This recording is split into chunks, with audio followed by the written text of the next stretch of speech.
Well, yes, hello. I am James Jones, and today it's the WNR 571. It's NXT update. I'm not alone. I have a pleasure to be joined by a resident NXT expert and New Japan demigod. It is Monty. How's it going, man? Doing good. Excited to be back. Back talking about NXT, and it's just always fun to catch up and get try to keep your mind wrapped around what's going on in NXT. Because like I tried to explain to newcomers and anybody else who's watching wrestling, NXT is a very special thing to itself. I think AEW has something that's very unique about it. Of course, the main roster is what the main roster is of WWE, but NXT is like its own little universe. So whenever we get to kind of just check out and catch up and talk about some of the stuff that we get to see on Tuesdays, it's always fun for us. And this is like I love the group shows, I always do, but I always have fun with these too. So it's good to be back. Yeah, and again, we're trying to fit it in because they were just trying to throw as much wrestling at us as possible from every fucking promotion Everybody. everywhere. Yes. Yeah, Like, yeah, it's insane. Like we get like I've been seeing counter programming has been mentioned way a lot the last week or so, at least from what I've been seeing on the internet. And I'm thinking that we're getting it from everywhere. It doesn't matter what the promotion is, where they're doing it at. We are all able to see it. So we're spoiled, but it's a shit ton of things to keep up with. yeah. So we've got only four episodes of NXT, but again, we're going to take a little, side tour, shall we say, to other places. It will all make sense. NXT July 29th. We got another 10 bell salute for Hogan. I didn't see Obafemi as the woman were kind of front and center. And in the first match, it was Jada Parker beating Jasmine Nix. Fatal Influence did nothing. Javon spoke to the new Chase shoot. Monty, did you know that Uriah Connors, aka one of the dickheads from Chase U, was Fit Finley's son? You know, did you? You knew that? You didn't tell me, didn't you?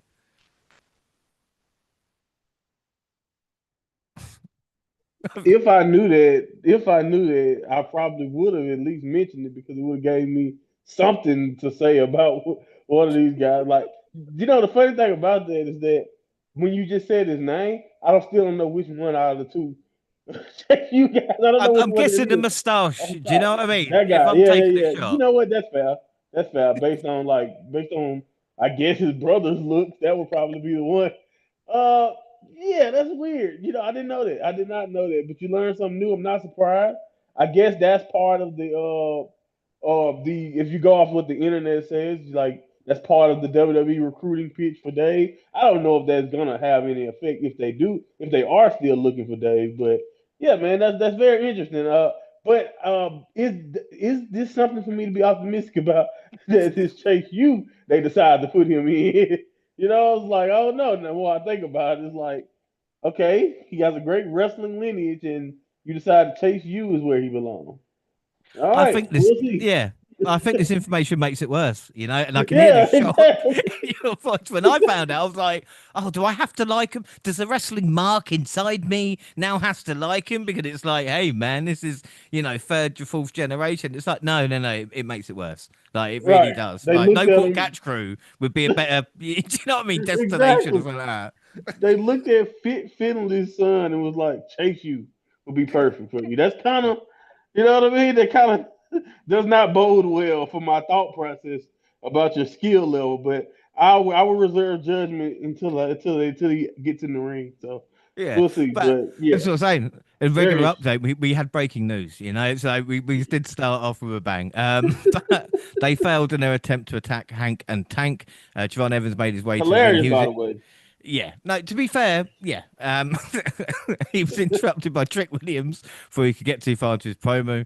Javon let him know he wasn't talking about Trick. He wanted to challenge Oba Femi. The High Rise came out to back up Williams and said it should be him getting the next title shot. Evans knew his time was up, so he took the first shot at Wesley before everyone else pounced at him. And Monty, I'm sure we've mentioned this before, but for a heel, Trick as sure is popular, isn't he? He's probably got as He's many very friends as popular. there is House of Torture members right now. You know? Yeah, man, it's like he's a planet, and like got these people orbiting around him. They keep picking up and dropping whether or not Dark State is actually helping or not, and then you have like high at this point high rise. I guess that's supposed to be Wesley's faction, but the way they kind of slink behind Trick Williams is like, is Wesley the leader? Like he just seems like another guy following Trick. So yeah, man, and then you have of course AJ Francis and his gang and Impact. So yeah, I mean he even got help from Kazarian. So he has a lot of people who are supporting Trick Williams right now, and I don't know what to say because if you go off his attitude, it can't be because of that because he seems to only care about Trick. But these people do support Trick Williams, and I like it, but don't ask me too much about why they like Trick Williams so much. That's the Mm. thing. It's like I don't know exactly why. What does Wesley get out of bullying Javon with Trick? It's not I don't even know. like, yeah, money or so. It's just a street cred. Do you know what I mean? Because if you Right. look at the people that have kind of, top dollar and whatever, AJ Francis and Yeah, yeah, stuff like yeah. that, it don't, I don't know. Anyway, Taven Heights had another chance to leave no quarter catch crew when he faced Charlie Dempsey. I've no idea what happened in the match because Joe Hendry's face popped up during it, and that was me kind of taken out of it. Blake Monroe was out after the break to talk about why she turned on Jordan Grace at Evolution. She showed some pics of Grace from very early in the career before she had the bodybuilder physique we know today. She Hmm. mocked Grace and said she herself is one of W she was building a brand around. Load of Vice and Parker eventually came out to voice their opinions. Clarny Jordan used Jordan's music to scare Blake. Particularly, a fight broke out. Vice and Jordan sent Parker and Monroe out the ring to end the segment, with Parker shoving Monroe to show they were not allies. But we knew the body shaming would come into it. And again, we mentioned last week, and hopefully they've moved away from it now. But I don't know if it's force or whether you know what I mean? It's just, uh, I Yeah, don't the like it. delivery, I know Blake got a lot of criticism for her delivery, but to me, it just kind of reeked. Blake is a very confident speaker, and like with her character, you can tell I thought she kind of just didn't even want to kind of say some of the stuff that she kind of had to delve into herself. In my opinion, now, again, I don't know that to be true because I do think the promo did its job because I think we're supposed to feel like that. But also, I just think, like we talked about, I think I mentioned this when we kind of went into it, and you kind of mentioned that it felt like it was going that way. But that I don't really think we needed this. I don't think we need this for this feud because what more else? Like you already kind of screwed me over my championship, and I thought we already kind of had enough reason for Jordan to not like her. So for like you could have did this and not even go there. In my opinion, she could have just said a lot of that stuff and just felt like, no, I think you should be carrying my bag, but you don't necessarily have to go with the photos and all that. Even though, to be fair, I thought it could have actually been worse. That's the scariest part. I feel like if this was years past, we think about some of the stuff we've seen in WWE television when Hmm. it comes to body shaming or when it comes to talking about women or being disrespectful, could have been a lot worse. So I think that's what I kind of saw that side of it too, to where they did at least it wasn't as bad as it could have been. But like I think when you're thinking like that, there's probably something in wrestling that we don't necessarily need. And like I said, I don't think it was something we needed for this feud. The betrayal, in my opinion, kind of had a more than enough heat to me on Blake anyway, and I just don't know if this was gonna make it. I did when you come away from the way you felt from this promo, did it really make you hate Blake more? Or did it just make you hate what she was saying more? And to me, Hmm. I think we all got more wrapped up in what she actually had to say instead of like it actually building Blake and making her look more of a heel. Like it was definitely like, yeah, we should boo this person, but like I said, she betrayed her already. Like we was already kind of on that train. So what did this really accomplish other than just being viral for a week because of the links they were willing to go to, and then we move on? Because like you said, the rest of the feud so far, I don't really think we're gonna touch on this much. So yeah, Hmm. I don't know. I don't know why they needed to do that. Maybe to try to establish Blake's, maybe like some of her uh, self-absorbedness, I guess, of the character. But I mean, she looks in the mirror and she got the mirror in the inches. Like there's a lot of stuff that's already there that can make you say Blake is a narcissist. We can tell. You know what I mean? So again, Yeah. it just makes you wonder how necessary any of this was. But I do think at the end of the day, this is still one of the best stories they have going. And the women, they just could have cut a lot of that out. Yeah, and again, there's different ways you could have played it. You could have played it the other way around with Grace, you know, like I said, when Monroe with the mirror, but ended up hating who she was or how she looked Right. in that way. And again, it just leaves a bad taste in your mouth because, again, you know, people talk about Lay Cool, Michelle McCall, and, you know, the Bellas and stuff. Oh But I man. still remember, like I said, the Piggy James and it was Mickey J's a fuck. It wasn't like it was fucking, do you know what I Right. mean? Come A on big, now. again, if Nia Jackson, Piper Niven were around in that generation, God Oh my fucking God. knows. You know what I mean? And again, it wasn't needed. Booker T talked over the start, so again, it just proved it just wasn't very. Do you know what I mean? It was just horrible stuff, horrible Right. stuff. Yeah. We It moved just on. it was like you said, just so unnecessary. It was Lash Legend and Fallon Henley. And now Jack showed up to attack Legend while the ref was distracted, giving Henley the advantage she needed to win. She hit the Annihilator to Lash afterwards. And fuck me, someone remembered something that happened in a battle royal. My God, well done, Wow. Nia. Do you know Right. what I mean, that's 15 years, is it? Yeah, exactly, exactly. Not only that, I think the funny thing is if you didn't have the context of the battle royal, I think right before the last match, she was like, "I'm gonna show y'all who the most dominant woman in WWE is," and I'm just like, "That's all it took to get Nia to come down there." But yeah, that was definitely a reminder. Like you said, yeah, she remembered that in that battle royal, she kind of got shown up. And Mm, yeah, man, I don't know. I'm not mad at it, but to me, this is my thought process initially, and I don't know. Maybe they're still trying it out, and this is like one of those tests to see if you're ready. But to me, if you're gonna do a full fledged angle, because now you don't really have much else to do at this moment, I kind of want to see some of this on the main roster, just because to hmm. me, I feel like Lash at this point, if you're not gonna be chasing after the championship, but you're gonna be facing main roster talent, it's like, all right, that's a sign right there that they kind of feel like she's at least close to being ready. So I don't know. That was kind of my only nitpick, but it was still a nice shot. Because like you said, John, I definitely wasn't expecting somebody to take something that happened in a battle royal personally. Yeah, but again, it's good to see Nia Jax. My only issue, again, I think you're right, should be using the main roster, but it only seems Nia Jax is associated with Tiffany Stratton for some reason when it Yeah, comes to the main roster. It just, right. she can't get away. Like, I don't know Oh what my it god, that blew is. my mind the other week when Jade and them talking, and Nia just pops up and I want to title match. And I'm just like, no, we like, what do we? Please, like, attack somebody else, like, do something. We need a draft, Exactly. anything. Like, what the hell? Yeah, Lash But Legend yeah, shows that makes it more interesting, but still. Anyway, gotcha. Inamora slapped the shit out of Stacks. I would have felt sorry for him if he wasn't such a cunt. Wesley showed how good he still is when he took on the young OG, Yeah, thanks to what happened earlier. John overcame high rise to put Wes down. And Trick on commentary was loving life. And Obafemi staring and them both down. You know, again, just make the most of this situation. You know, and again, I'm not just talking about, you know, talent, but Monty, I always think of representation now as well. Do you know what I mean? yeah. And again, it's just with good times. We're not gonna have Obafemi as our champion forever.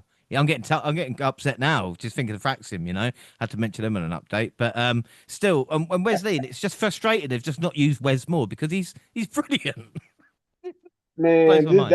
I think that's what this match showed.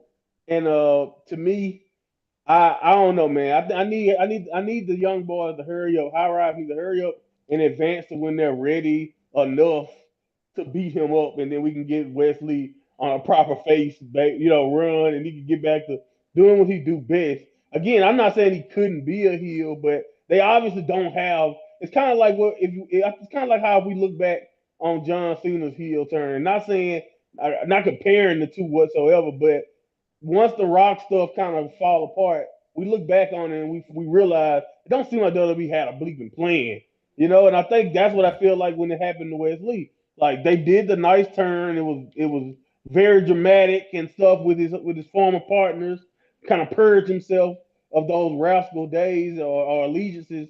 But then after that, they got nothing. They have nothing for him to sink his teeth into, no plan. And I just hate.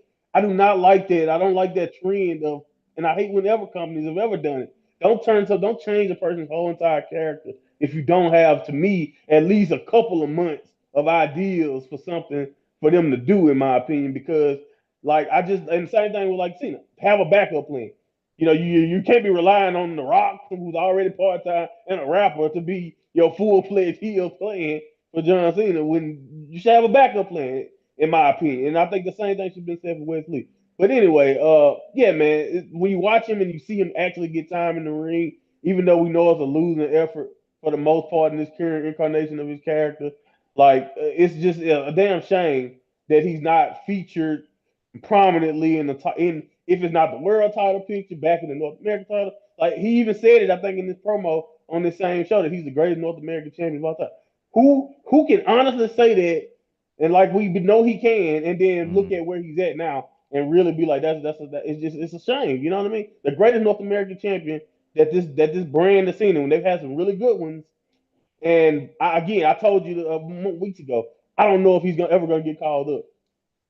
But And that's it's so sad. frustrating because even with NXT, with TNA, the X division, Cedric Alexander and Leon Slater, we could be having bangers with them, you know. Mm-hmm. And again, it's Yeah, frustrating because the Rascals have had injury trouble recently, and that kind of turn just wasted all that potential they could have had with another viable tag team, you know, like MSK still yep, fighting now, but I don't know, man. Maybe it's something they have to do. Again, we spoke about maybe you have to do a year as a cut years as a good guy, and like I said, a year as a heel, and then they'll test you on that. You know, that's the only kind of thing I can think of. yeah. It's interesting though. We also Miles confirmed he was deaf, and I was worried because I thought we'd done this before, but maybe. I do want to make a joke. Maybe people didn't hear it before because that's just really terrible. But again, Hmm. just the Miles thing, maybe it's just saying that yes, they mention and it's good. Anyway, the main event: North American Canadian champion Ethan Page defended versus Santino Marella. We got another Joe Hendry sighting during the match that was better than it had any right to be. And we said that on the last update, mostly thanks to Page. Ethan blocked the Cobra, poked the eyes, and retained with the twisted grin. And then we ended NXT with Tony D sitting in his restaurant, ready to eat. And as he looks round, we fade to black.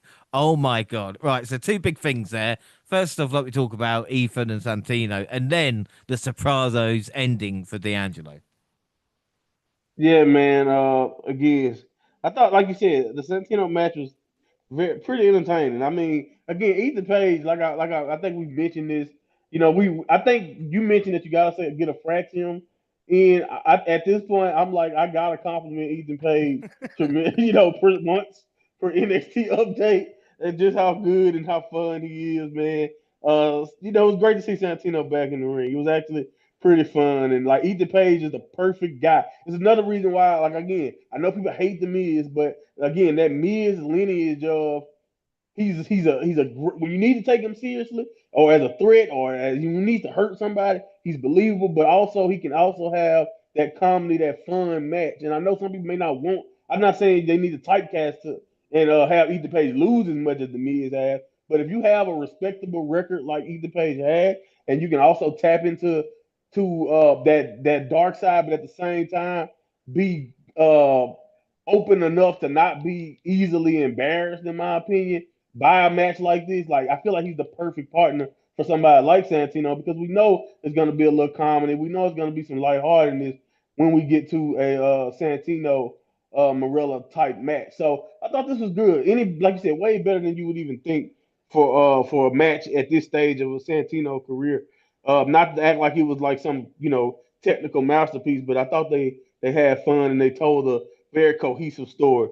But again, that ending, man, I that was the. It's funny. I've been trashing the vignettes, but I always said they were well acted. But I've been trashing the vignettes for Tony D's entire run. But like, man, I just and maybe it's because I love some of the old school mafia movies, and it just reminded me of some of that with the way that ended. I think it was the end of. I could be wrong. It's the end of Sopranos, but either way it go, that just the way they did that, and I'm just like, if he never shows up again, like if this is the end of Tony D and this whole entire family saga in NXT, that would be a perfect bow on what Tony D was all about his entire run. Now, again, I don't know if that means what that means. Do we get him just pop up later in regular trunks and wrestling gear? I don't know if I don't know if that's the way to go.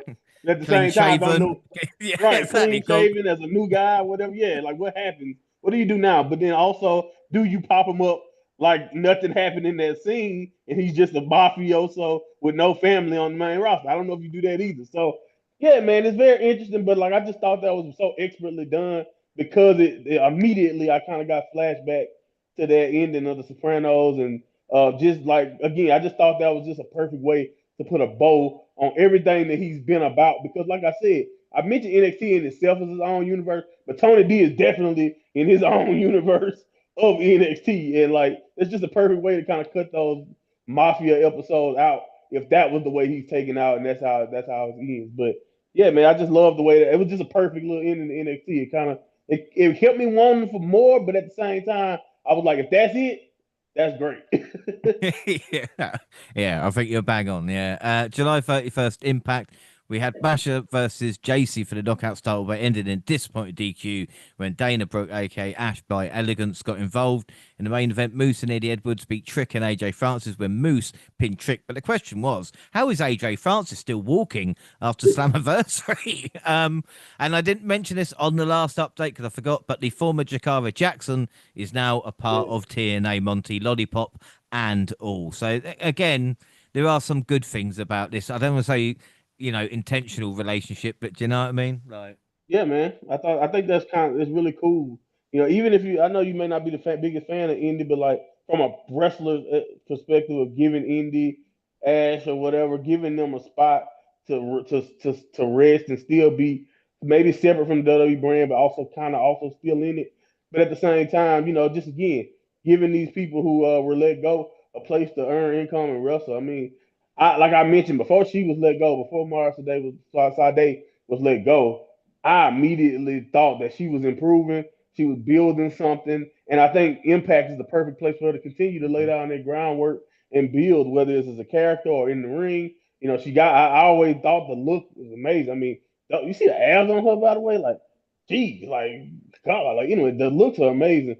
So I know she has keys to be a star in this business. So whether she has to do it in Impact first and eventually maybe get a look again down the line for WWE, or whether she just continues on and have a prosperous career outside, I think either way it goes, like you say, this is one of those positives of this relationship because you never know who might not be on the WWE roster who can still go and get income and work and experience in Impact. And I think that's really good for her because I thought, like again, she was building something before she was let go.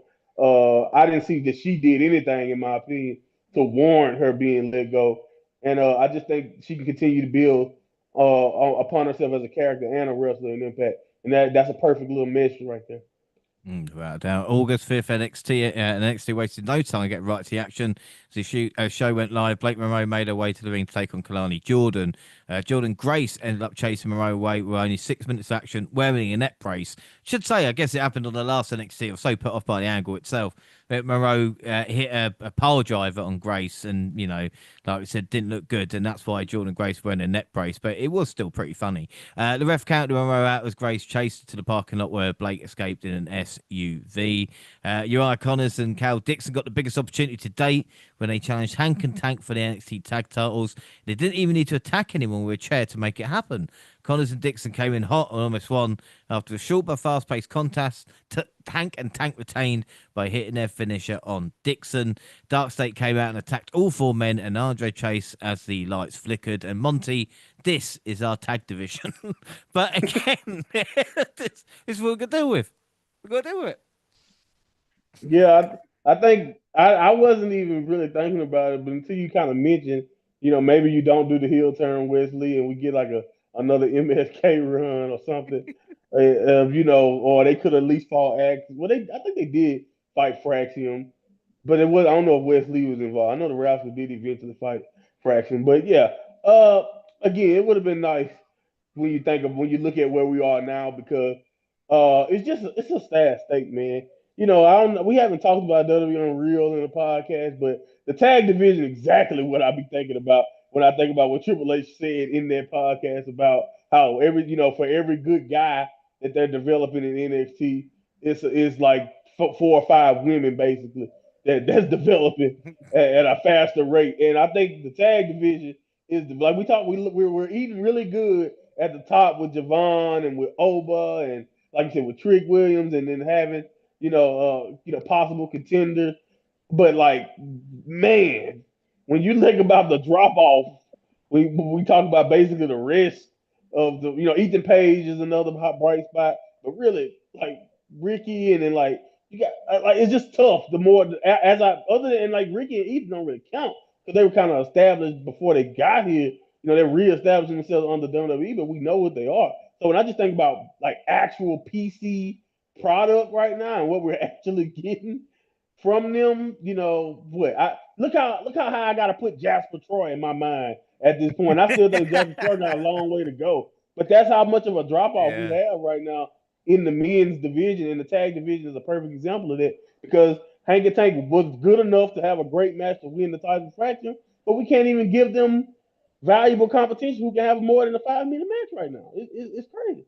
Mhm. Well, sweet Jesus, it gets worse because the personal concierge was here to catch up with the fatal influence, and honestly, I hate this little prick. Anyway, we'll move on. Miles Bourne beat Lexus King, and I tell you what, him and Tavian Heights would make a good tag team. You know that, but again, let's forget don't be silly. All right, let's forget about it. Thea Hale faced Nia Jax. Nia got the win with the Annihilator.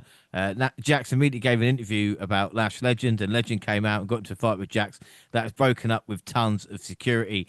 And Monty, we should do a bingo card when it's tons of security breaking up or a drinking game where we just get everybody drunk every week, you know, because it happens at least 3 or 4 times on an episode of NXT, it seems.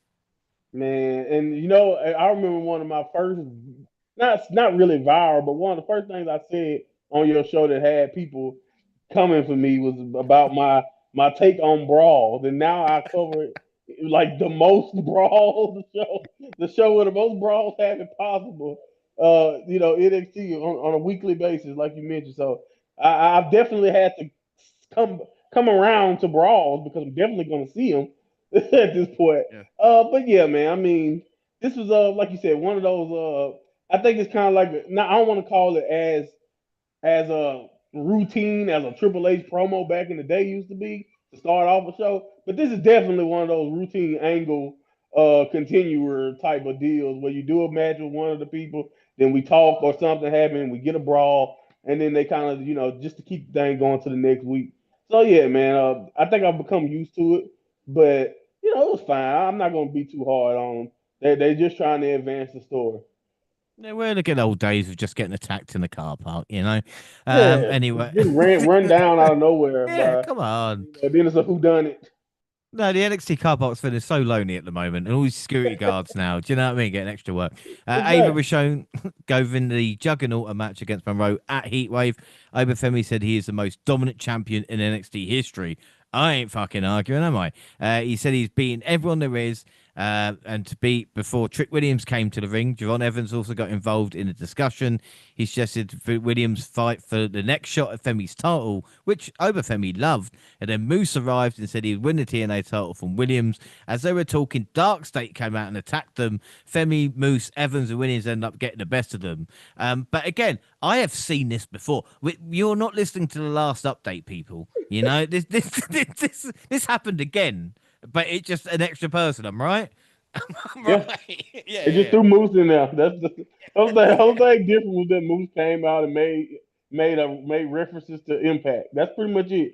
Other than that, this is pretty much exactly what happened when it was just those three setting up the triple threat match yeah. a few Okay, months back. So yeah, with the amount of wrestling, it's difficult to think if I watched, if I put on last week's show. Do you know what I mean? But I'm glad, and again, it's nice to see, like I like said, Moose and for what would be the example, tag match. I've been loving the fights between Sheamus and Miro once I get into the match. But like it's been a couple times where I've been watching them do stuff and I'm like, am I sure this ain't I'm not watching a whole raw? Like I'm in the same boat, man. It's like Yeah.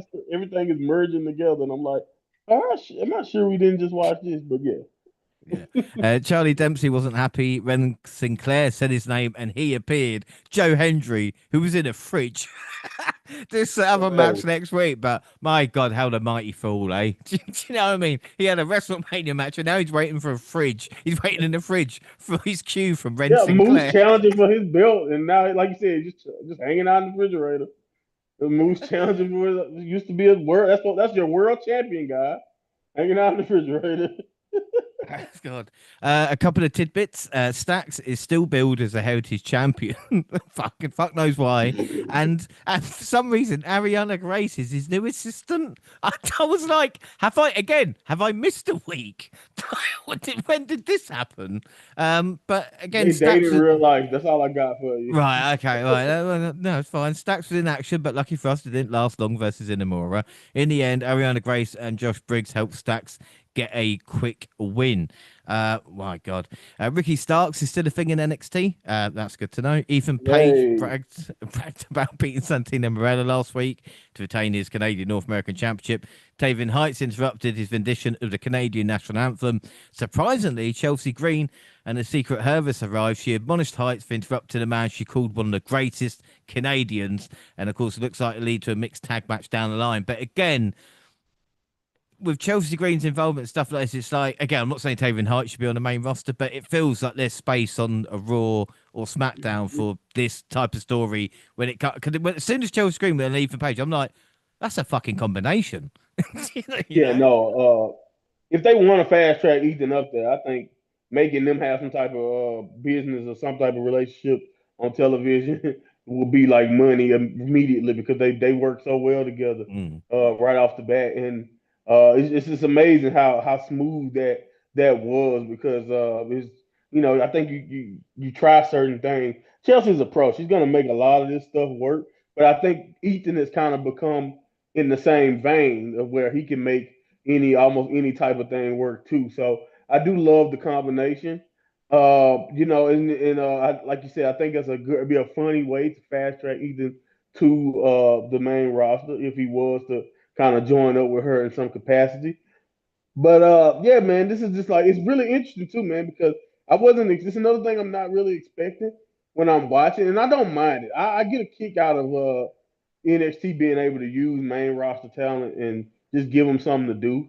But yeah, man, I just sometimes it's hard for me to not look at some of the segments and just be like, so but when I watch SmackDown, they're gonna be in catering, or she's gonna Mm. have a throwaway segment. To be fair, she did work. I think SmackDown. She has been doing the stuff with Charlotte and them too. So they're working, Chelsea. I'm never gonna complain about more Secret Herbers.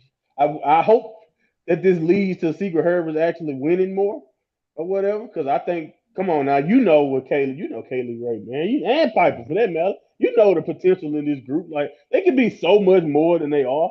So hopefully they can lean into some of that as the year go by and as we get into next year. But even if they don't, like I said, I'm really happy with this combination.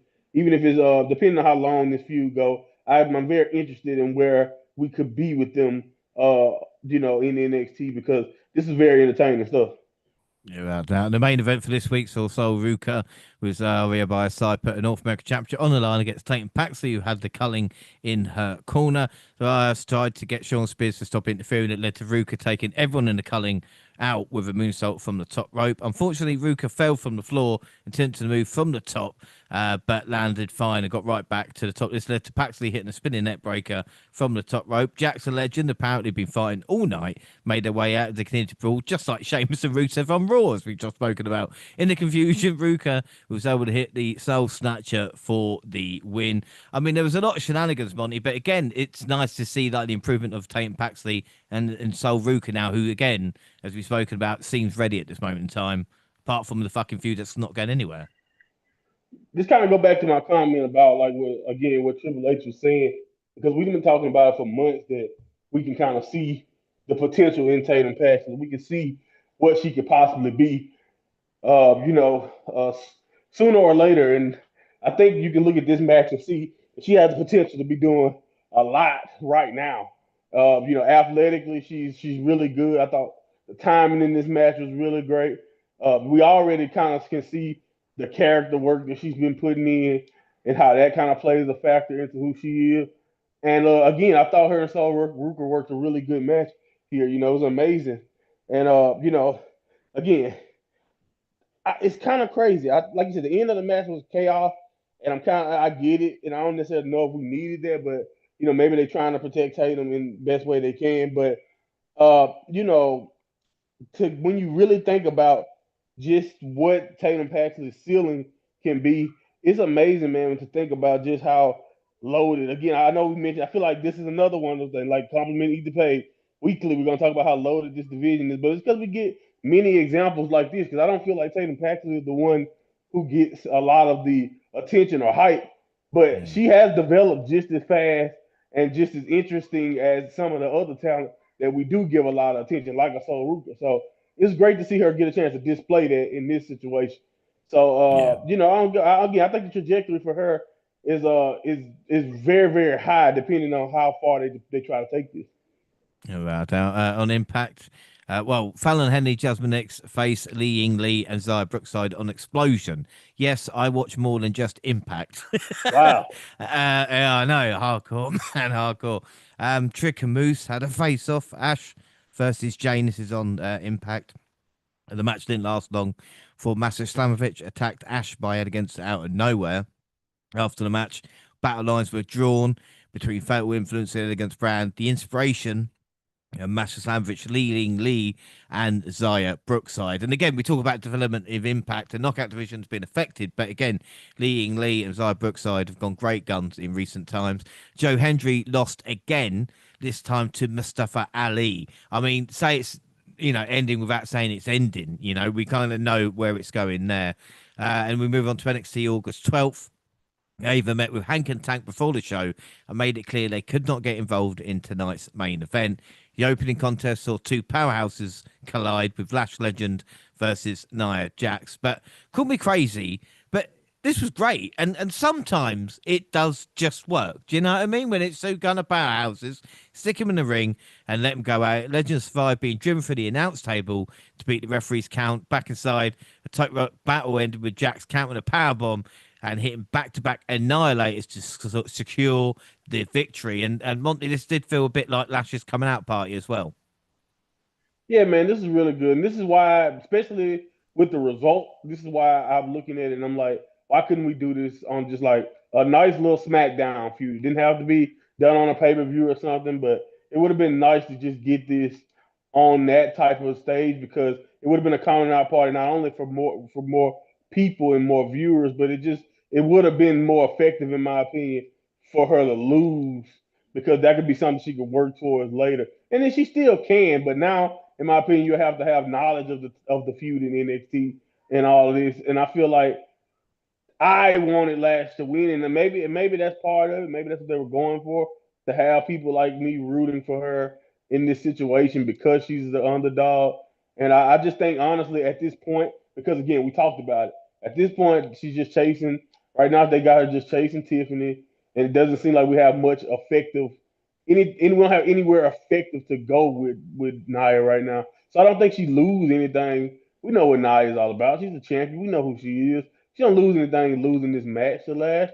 So I just feel like it would have been more effective if she was going to lose to have her lose on the main roster in front of more eyeballs and have that coming out party. She make a name for herself in front of more people. That's just my thought process. But for us, I do think this was, like I said, finally one of those occasions where she's gotten a chance in an extended one-on-one setting to show that improvement. Have her work in a situation that's different. It's not too many women that she's going to be working with. Whereas, you know what I mean, she's gonna have to sell and not and give up a little bit of strength and stuff too, per se, because she's such a massive athlete in herself. She's gonna be much bigger than a lot of the women that she's fighting. So it was cool to see her in that spot, and I think they told a really good story, had a really good match. But again, it was definitely a bummer to me that she couldn't get this win because, in my opinion, anytime they showcase Lash in these major showcases, she does not get the win, but she still looked good in defeat. So I'm not too bummed out, but it was just one of those situations where I'm like, this would have been more effective somewhere else. But yeah, it worked. Like you said, the match itself was great. Yeah, without a doubt. Kenny Kincaid interviewed Dark State. Dion Lennox declared that this is a night they prove themselves. Oh, tonight is a night, eh? This is the night you're going to do something. All right. Sugar's promised that not only would they take down their opponents tonight, but Heatwave Tank and Tank would be 20 pounds lighter when they take the NXT Tag Team titles. I don't know. I don't know. We'll see what happens. The only two members of No Court Catch Crew made their way to the ring. It was Charlie Dempsey versus Joe Hendry, who seems to be the king of diminishing returns. I mean, Joe got the win with a standing ovation, but who really cared? And I'm saying that, Monty. I'm the one saying that. It's just I don't know what they've You done. love them. You love them both, and it I, doesn't don't- didn't even matter. I know, but again, Joe Henry is just such a weird thing. Do you know what I mean? Yeah, Where he was at a level, they've knocked him down, and now it's like, oh, here he is again. I'm gonna ask you: is this like a ritual? Like just like we know you're signing with WWE, so we're gonna try to deteriorate any value you have and let them rebuild you up in NXT when you debut, when your contract's up or something. Like that's the only thought process I kind of have with his trajectory right now because it's amazing, man. You know, you do the stuff with Randy and you think, oh, that's gonna torpedo him to new heights, and you know now more people than ever know who he is.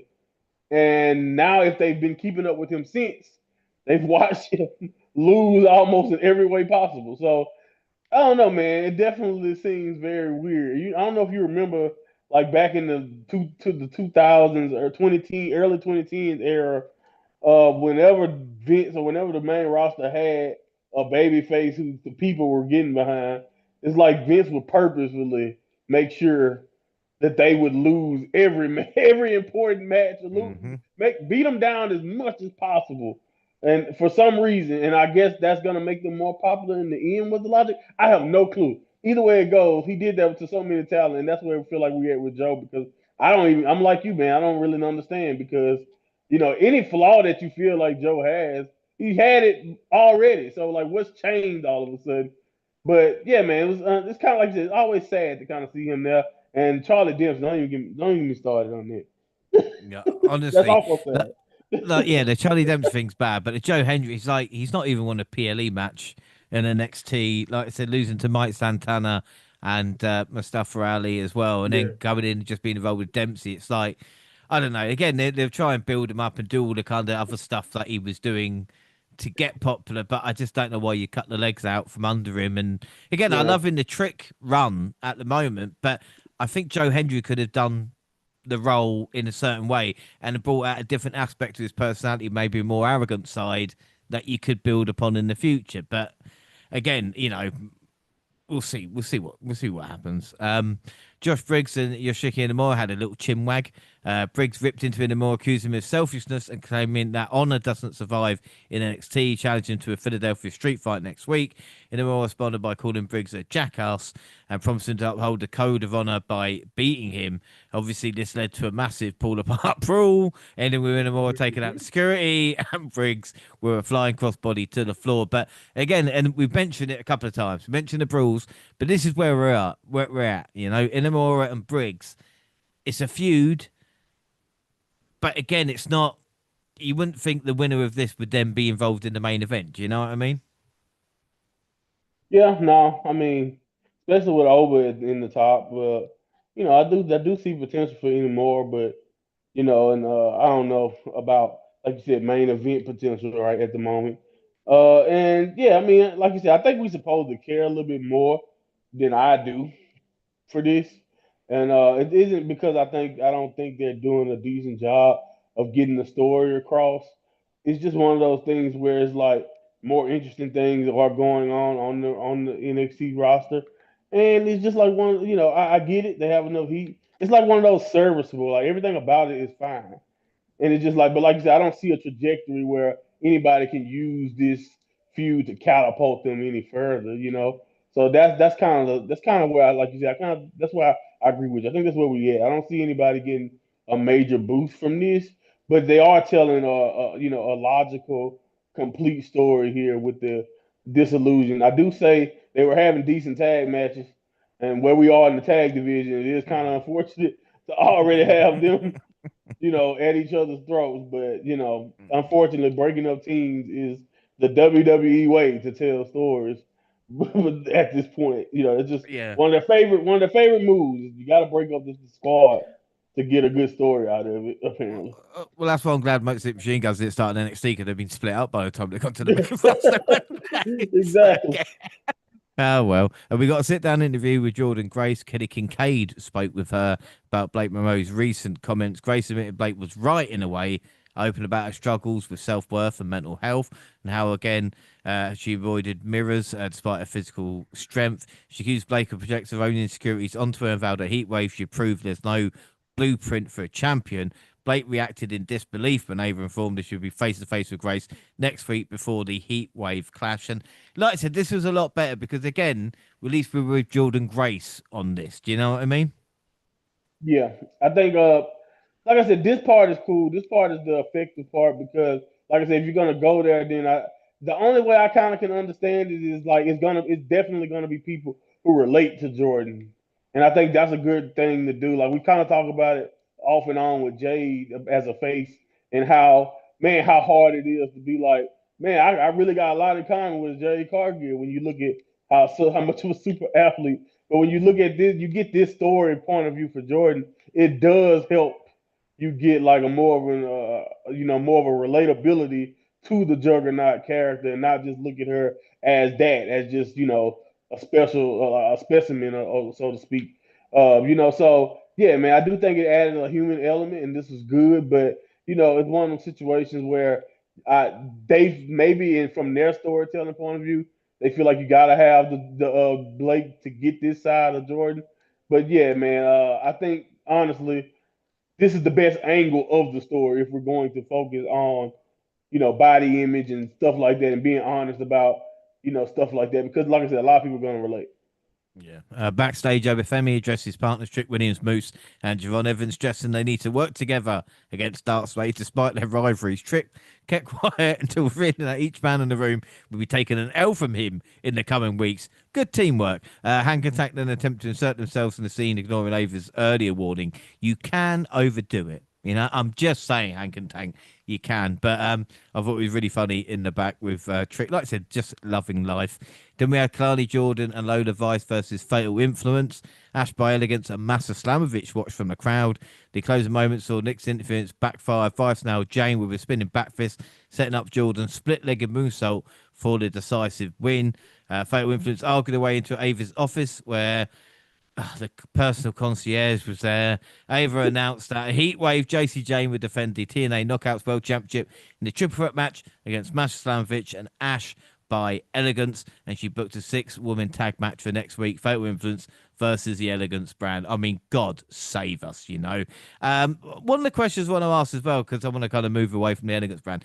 Did they forget Kalani Jordan's change in attitude? Do you remember when she kind of went through this little change of being more aggressive, and then it's got to slip right back into the old Jordan now? I did notice that. I'm not sure if they counted and was like, we running out of baby faces here, or with the elevation of a heel faction, like what they have with JC Jane and the crew, that make them want, like you said, not to lean into that, or we just supposed to look at it like this babyface has a mean streak, even though they haven't given us many examples of it or whatever. So yeah, I don't know what it is, but yeah, I agree. I think it's one of those things that kind of got cut. It was on the cutting room floor right now because things change on a dime, and they implement impact people onto the weekly show. So I think little details seem to have slipped their mind. That's a great observation there, because they kind of, the last mention of it was like even Blake Monroe when Kalani used Jordan Grace's music a few weeks back in a promo. Blake Monroe was like, "Oh, Kalani's finally got a personality." That's about it. That was like the last thing that they've even tried to go with. So, and then she went back to, like you said, acting like she doesn't really have a personality. So yeah, I don't know, man. I don't know. I don't know about that. Hopefully they do revisit it at some point. But I think right now we are loaded on heels, and that might be their thought process of Yeah, like I think you're we right. got we have enough characters right now. You can just do your thing and wrestle, because we're right now. Look, you have Soul Ruka, you have Jordan, you have Zarya, like the baby face right now for women.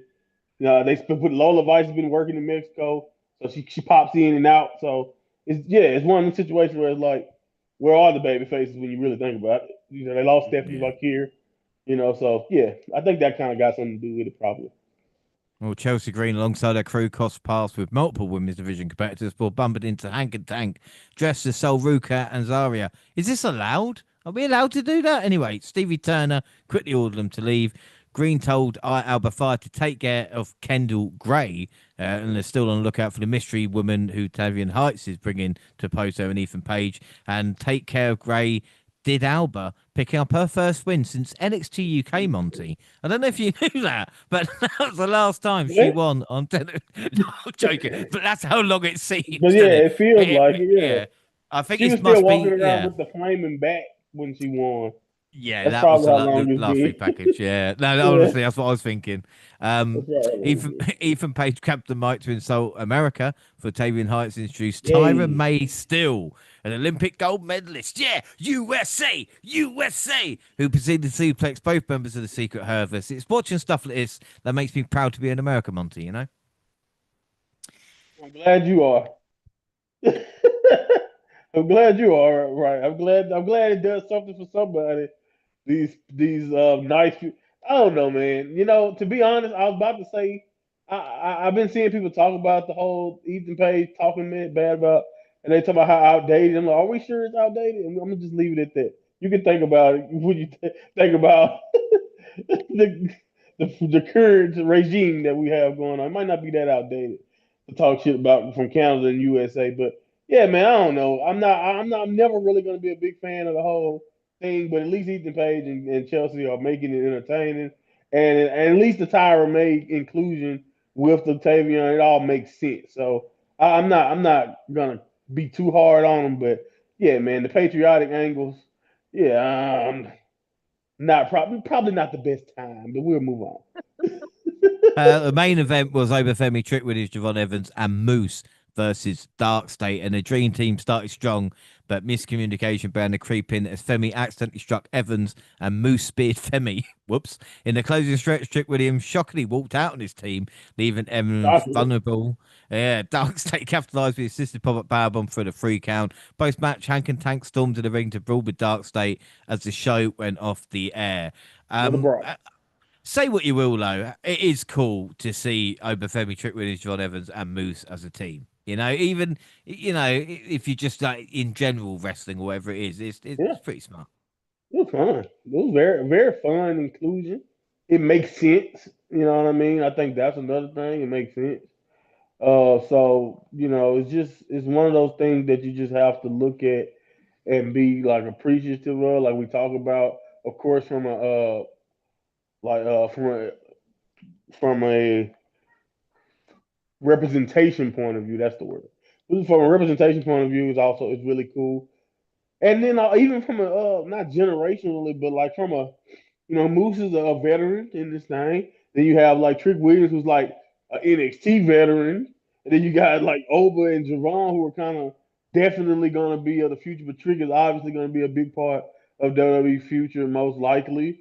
So yeah, man, it's just a nice blend, a nice thing. And then it's one of those things. I think whenever you can do this, I think AEW does it well. Whenever you can do this and give people stuff that you're gonna be like, oh man, I gotta check this out because I don't know how many times we'll be able to see this.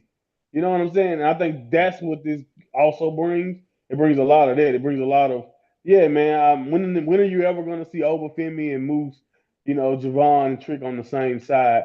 Even if you've been paying attention, the betrayal, so to speak, of Trick Williams had to be very predictable. But yeah, man, it was fine. It was really fine. Even if I don't necessarily take the Dark State the most serious, I have no serious. I don't take them seriously. I Yeah. must say it was still a great moment. I love the spot throwing Trick over the ring and his facial expression, throwing him out of the rope and landing on Dark State. I just thought that was a genius spot, and they really did well with that. And this was a great moment, great main event, or a great way to wrap things up because again, we're getting something that you gotta look at and be like, how many times will be able to see this and it all makes sense. So they put a nice little bow on things, in my opinion, with that match. Yeah, and it came to my mind now. We always talk about. I don't want to compare Trick and Oba at this moment in time. I think Oba arguably is the better wrestler, incredibly, even with a short time. Even though Right. Trick with TNA is getting better. But like you said, the thing that Trick's got is those little looks, those little, those Yeah, takes and stuff like that. That maybe Femi doesn't do as much, and obviously Javon needs to take a breath.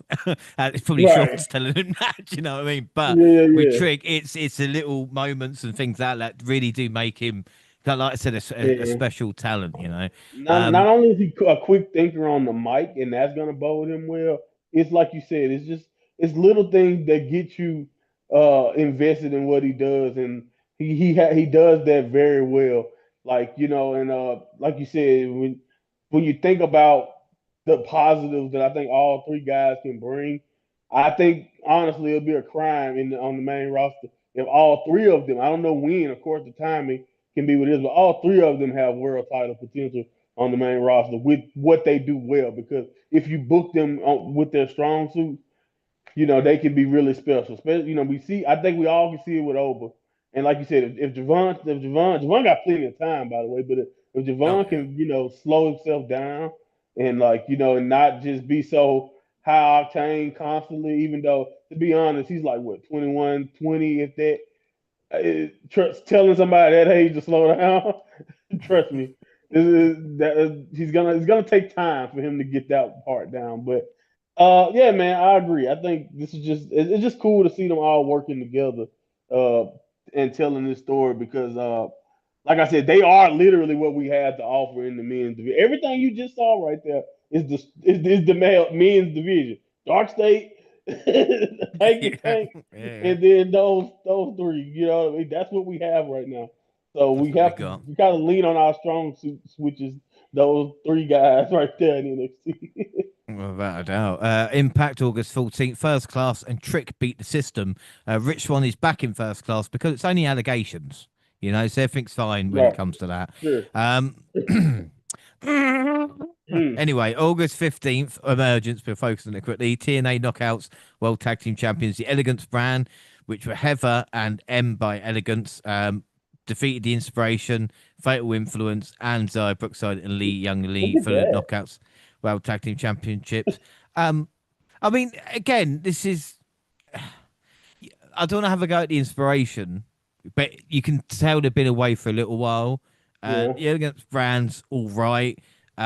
Again, it's bad when Fatal Wow. Influence I look finally look got I finally got really you to good. say something good about the Elegant spread. Yeah, the Fatal Influence, all right, but Brookside and Lee, it's just fine. It's fine for what it is. Fine. Main event Moose versus Trick. Moose had the match won following a spear, but there was no referee. God, what are the chances of that happening? Williams caught Moose with a trick shot, but it wasn't enough to keep him down. Trick hit two more trick shots to retain the TNA World Championship, and I thought was a very good matchup. I don't know if you managed to catch any highlights. Yeah, no, I did. I got a chance to check it out, and I thought it was really good. I mean, it wasn't anything insane, but I thought the crowd got behind it, which is like again one of my biggest metrics, especially for world title matches. The crowd was into it, and I thought Moose, who again I don't know. I've definitely seen Moose move a little bit better. I don't know if he's dealing with he's most likely probably dealing with injuries because what wrestler don't fight through something Mm. of some sort. But I thought him and Trick did really well what they were trying to do. The table spot was pretty cool. So I really thought they did well. I mean it was about as decent as you could ask. Anytime Trick is defending though, especially with a world championship caliber guy like Moose, it was definitely one of the situations where I was like, okay, is this the moment where where Trick drops it? But no, they seem to still be riding the momentum that Trick has been carrying. And again, the Impact crowd could be like I've seen some people have a problem with Trick having the belt, and I'm just like, you guys are not obviously not the sellout crowds because like you said, he's still getting to whoop that Trick. He's still getting people invested in what he's doing. So I mean, if you also loyal to Impact and you have a problem with the WWE involvement or whatever, it can't be those fans in the building because they seem to be enjoying what Trick is doing, and that's one thing about it. I think this is one of the things that can still be valuable to Trick going forward. It's a really good match. Yeah. And I think only like Tom Hannafan is the one that's got the biggest problem because every time Trick comes Yeah, out with that time, he's like, "You son of a bitch! What have you done?" I'm like, "Calm down." calm the fuck down, all right? It's all right. And then you got Carlos Silva always giving him the title after the matchup as well, which is, Yeah, again, they're doing it for a reason. But yeah, I've not got a problem with Trick. Again, but the overall show with Emergence, and again, I don't want to sound like this guy, but it was so much better booked when Scott D'Amore was there. Do you know what I mean? I yeah, do miss the old way of with Impact of it feeling that a show was there because you had the matches to suit, not just you. Again, it was a massive lull in Emergence. The Hardys picked up again, but how long can that last for? Like I said, I think it was Hardys and Rascals, which was a good matchup. And again, the yeah. main event It's was pretty good. good. And then it Oh, and started off good with Sid and Leon. yes, That was exactly. cool. So again, but when that's at the start, and I'm going, oh fuck, we're gonna peak. We're gonna peak it. Do you know what I mean? Like Right. we're peaking. Yeah. And Sammy Callahan, we should mention, who famously lost the TNA World Title to Tessa Blanchard. He Yep. retired by putting his boots in the middle of the ring after Mike Santana did the job. And Mike Santana is the guy. And again, we'll talk about on the NXT coming up, but he is the one. Like I said, he's beaten Joe Hendry. He's retired Sammy Callahan. He is Mr. TNA right now. And Indy Hartwell looks to be the knockouts, so we so choice. But I will say, I don't know how long JC Jane will carry the um, TNA Championship, but we'll talk about that. We'll do predictions for Heatwave as well because, like I said, that'll be quite fun. And I'll stop rambling on. So we'll go August 16th. We'll talk about Triple Mania. We're not going to do a full review of this. We're just going to do notes. And it was interesting that Graves, Conan, and JBL was on commentary. It was a, how shall we say, an interesting mix, you know. Right. But it's like, what world are we living in, Monty, where these three are on a commentary team for like on a proper PLE, you know? Oh my. Yeah. It's like you said. It's one of those things you don't really expect. Even though I definitely understand it, but it's just like, yeah, all right, let's see how this go. And I thought they did okay. They were right. And we got the Copper Bardal, which was the Rumble, but with pins and submissions. And I got to say, the Nitro girls looked rough with La Parker. I just want to say maybe it's time to retire, girls. You know, I'm just thinking. Also featured Laredo Kid, Oakwin Wild, Cruz del Toro, and Otis. Where's he been? Give him to fucking TNA if you're not using him. You know, and I thought about this a lot during this show as well. And I was like, come on, give him a chance. But we had, of course, AAA talent, including Taurus, not to be confused with the Beast Mortis, who used to be the Black Yeah, Taurus, yeah. and, Uh, and, and Pimpinella, who also showed up. Triple H wasn't a fan. But you got to love was not a Mexico. fan. You Was got to love not a fan, Mexico. by the way. His um, face was hilarious. Whoever thought to put the camera on him, genius. Because it's nice to see him just try not. He tried his best not to emote at all. But his face said it all. But yeah, man, very entertaining right there. That also I want to get this out about Tor. This is the famous AAA or just Mexican wrestling tradition of carrying on a wrestler's legacy well after you have any right to, because that character is completely a knockoff of the Beast Mortal. And it's the same thing that Dragon Lee did when Mystico left for WWE originally. He became Mystico. And then do you understand why Dralistico is Dralistico? Yeah, because he was Dragon Lee. And when Dragon Lee left, and that became Dralistico. Anyway, again, it's very confusing, but it's a very long, prided tradition that I don't understand how. The Mission Bartos did tweet out that they will be talking to his lawyer, but he is the lawyer, by the way. But I just want to say that that's a long tradition that I don't understand how they haven't been constantly sued about. it's brilliant. I love it. I really do Yeah, love it's it. hilarious. But the best thing possibly ever was, of course, Microman in this matchup Yeah, facing off with Omos, and a lot of people talk great idea, by Hogan the and way.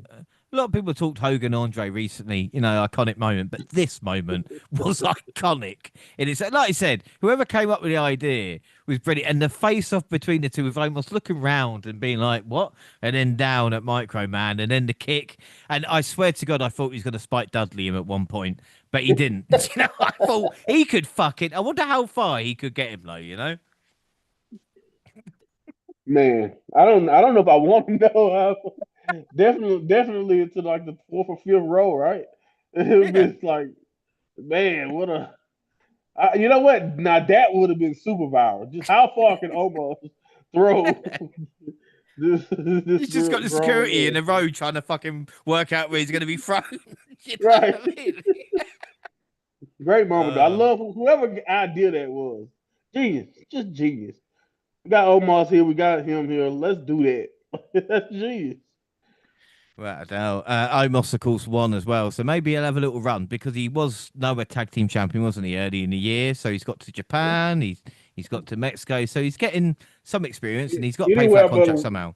I was just about to say anywhere but the main roster. He will be Don't booked dare anywhere come to but the Raw. main roster. Right. Speaking of the main roster, though, we saw Judgment Day, JD, Balor, and Raquel beating Mr. Iguana, Lola Vice, and Nino Hamburgues. Yes, that is Mr. Hamburger, everybody. Yeah. Balor checked off his Triple Mania off his list, and fair play. We mentioned it with Mercedes Moné, and Finn Balor's another guy who's been there and done that. But the main talking point was Domenico, which was, of course, the Demon Puppet, which is selling for $100 or £96 here, Monty. But again, it was this moment that can only probably happen in Triple H. You know what I mean? And again, I thought like Harley Cameron would probably be like, "You motherfuckers," but again, it was the eyes. It was the eyes of the puppet that got me. Yeah.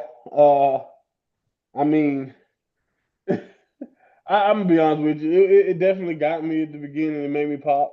But like I said, as soon as I seen it, I immediately was like, "Yep, WWEshop.com." I definitely didn't think they'd be charging that much for it, but I definitely saw that would be something that's probably the primary goal of them even making that. But it was a great moment. I thought, to me, I also would say it's kind of soon because like I didn't think somebody would already have a puppet to battle with Iguana's puppet.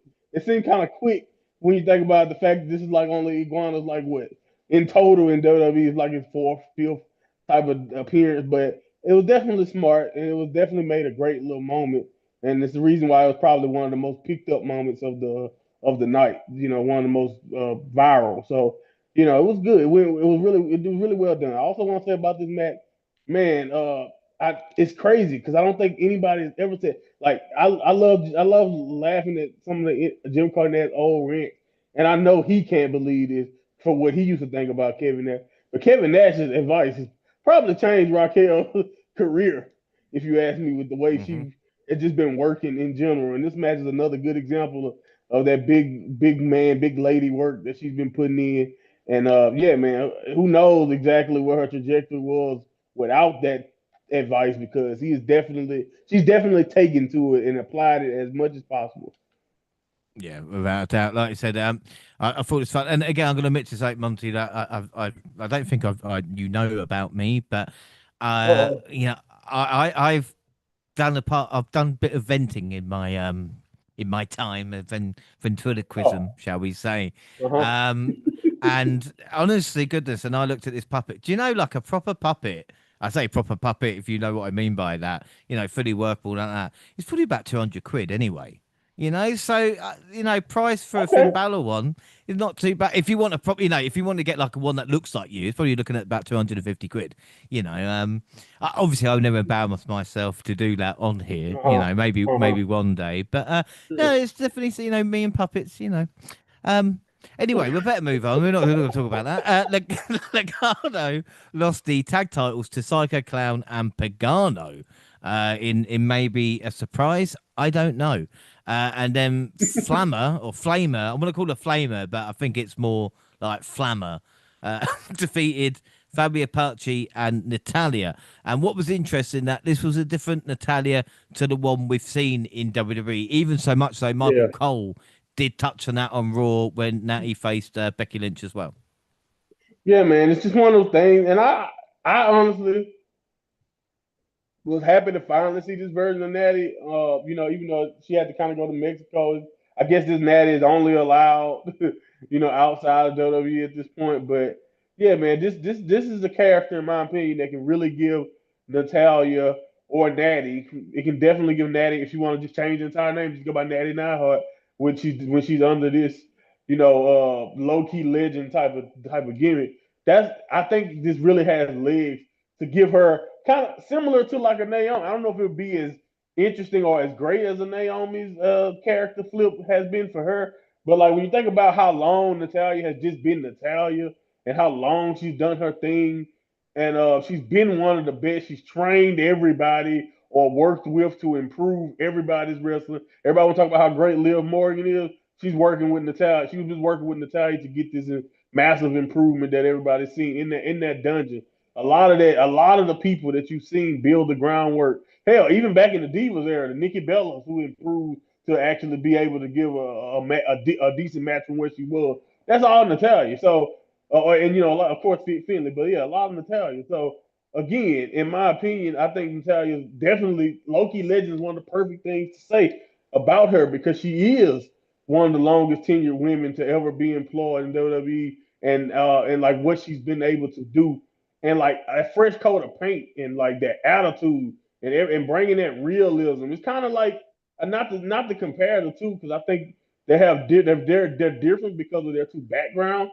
But like I would love if they do a blood sport again, I would love for her to fight Marina Shafir and like that current incarnation of her because I feel like that tough badass character is soaking through both of their characters, if you ask me, with what they're both delivering out there.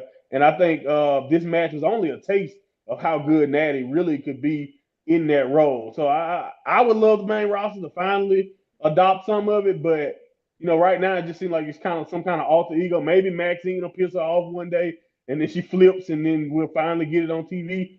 But until then, I'm definitely seeking out anything she does in that role because it's just so much more compelling, and also it's real. It's more real. Like you can tell, she got a lot of attitude from the way she has been treated in WWE for so long that she knows everybody looks at her a certain way as Natalia, and that's where this Natty character comes from. Of like, no, I'm as real as it gets, and I love that attitude. Yeah, without a doubt. And in the main event for how much Dirty Dom was loved, Elvin Kingo was hated. He successfully defended his AAA Mega Championship in the Fatal 4-Way, also featuring Dragon Lee and a singing El Grande. Bate and Dung Grande were there. AJ Styles cost Dom, and they lost their minds and then realised that Kingo would win, so they lost their shit. Only in Mexico. But it's still good stuff, though. Yeah, it was great. This is really good. I'm so happy Dragon Lee got a chance. I know the people down there already know what Dragon Lee is all about, but any WWE fan who just think Dragon Lee is a throwaway LWO member, I hope you got a chance to really take note of just how special Dragon Lee is because this match, he finally got a chance to kind of spread his wings. Of course, that nice those wings that he literally had on.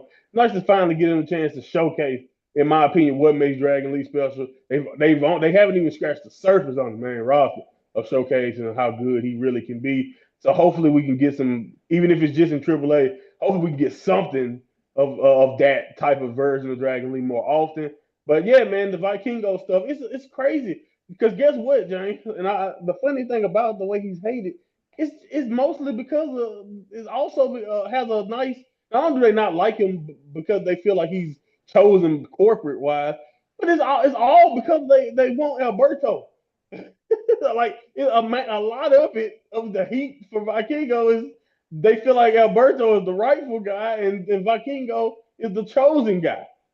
It is This is fucking for the honor of crazy. Alberto. I know. Like, think about that, man. Like that is insane. So I don't know, man. I don't even try to. I'm not even really trying to wrap my head or even understand that. But that is why he gets so much hate. Even though we see the talent, we understand why he is the guy. But the people down there are gonna hate him, and it makes you wonder: will they? Because I think Dominic is gonna be set up for another match against Vikingo. Will they pull the trigger and make Dominic a double champion? Just because of that reaction. I don't know how much they actually care about the reaction, because the people seem to still go there and want to see him lose. So there's still something. But I don't know, man. It's kind of weird when I think about that. Also, Ludwig is just he's another like oh my god. I still don't like the El Grande role. But if when Chad does come back, he don't even have to ever he don't have to mask up again. I think I'm loving what Ludwig doing so much Mm. that he doesn't have to do it. Chad does never now Chad can really be like, see, I told you I'm not, whatever, because that's how much he's kind of taking this role. And I bet WWE's even shocked at how he's knocking it out the park and how those people down there in Mexico are reacting to him. It is insane. Yeah. But again, this is the frustration thing because if you've got, I know they bought AAA and they own them now, so they can have people Right. like Dirty Dom, you got a champion show up. But when you have AJ Styles doing more in the AAA ring than he did in a And TNA Impact. ring, Insane. I'm just like, they didn't have to do a Styles clash, like, but again, yeah, it's interesting times, isn't it? And it looks like Dirty Dom, but again, that's coming around quick, isn't it? Because they were like, oh, Worlds Collide in September. I'm like, fuck off. Like, you can't have a month. I can't have every month a triple. You know what I mean? A AAA event as well. It's like I said, it's just too much sometimes. Hopefully, it might take a little bit of a break. But again, as you mentioned as well, how great is Dragon Lee? We mentioned Wesley. Dragon Lee Oh my deserves his god. own. It's the Lees. The Lees are getting fucked over, man, because they're so Yeah. talented. They're getting screwed, man. They're getting screwed so bad, and it's just a Keith damn Lee, Trevor shame. Lee, fucking everybody. Do you know All what I exactly mean? every league. Not one league right now has been done well at this point when we really think about what's going on. I mean, I don't even know what Lee. I guess Lee Moriarty is he okay in Ring of Honor? Maybe he cool. I don't know. Anyway, the point is, He if tapped you out to leave Nigel McGuinness, fuck's sake. exactly, come on now. See, we on a roll here, but yeah, it's insane. It's insane, man. Dragon Lee, I saw, and another thing that prompted this too.